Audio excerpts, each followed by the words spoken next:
Israel से Iran का तनाव बढ़ता जा रहा है। दोनों देश एक दूसरे पर हमला तेज कर रहे हैं। इस्राइल पर ईरान अब तक के सबसे बड़े हमले की तैयारी कर रहा है। इसे लेकर ईरान ने कहा कि स्थानीय लोग तेल अवीव खाली करें।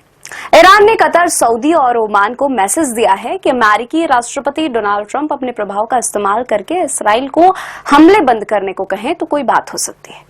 ये तीनों देश जंगबंदी की कोशिश में लगे हुए हैं। तेहरान की तरफ से बदले में वादा किया गया है कि फिर से परमाणु मसले पर वार्ता किया जाएगा और वार्ता में लचीलापन दिखाया जाएगा।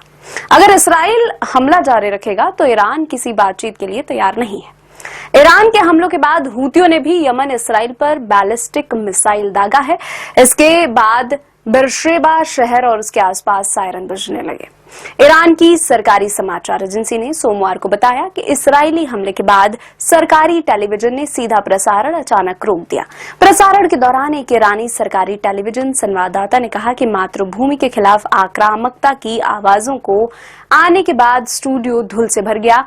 अचानक एक विस्फोट हुआ जिससे उनके पीछे की स्क्रीन कट गई और वह कैमरे से दूर भागी।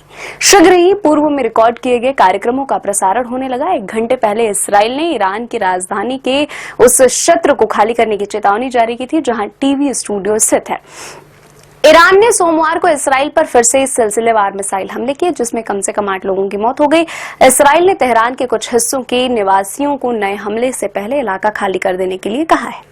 यह चेतावनी संघर्ष के चौथे दिन आई है जब इस्राएली सेना ने दावा किया कि उसके ईरान की राजधानी पर हवाई नियंत्रण हासिल किया है और वह बिना किसी बड़े खतरे का सामना किए शहर के ऊपर से उड़ान भर सकती है।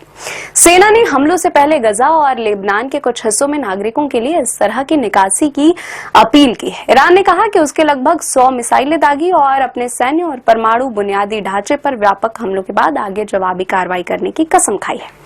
ईरान में शुक्रवार को कम से कम 224 लोग मारे गए। सोमवार तड़के तेल अवीव में शक्तिशाली विस्फोट हुए जो संभवतः ईरानी मिसाइलों को रोकने वाली इस्राएली रक्षा प्रणालियों के कारण हुए थे, जिससे तटीय शहर के ऊपर आसमान में काले धुएं का गुब्बार छा गया। इस्राएल के बढ़ते तनाव के बीच ईरान की राजधानी तेहरान से भारतीय छात्रों को लेकर बसें रवाना हो गईं।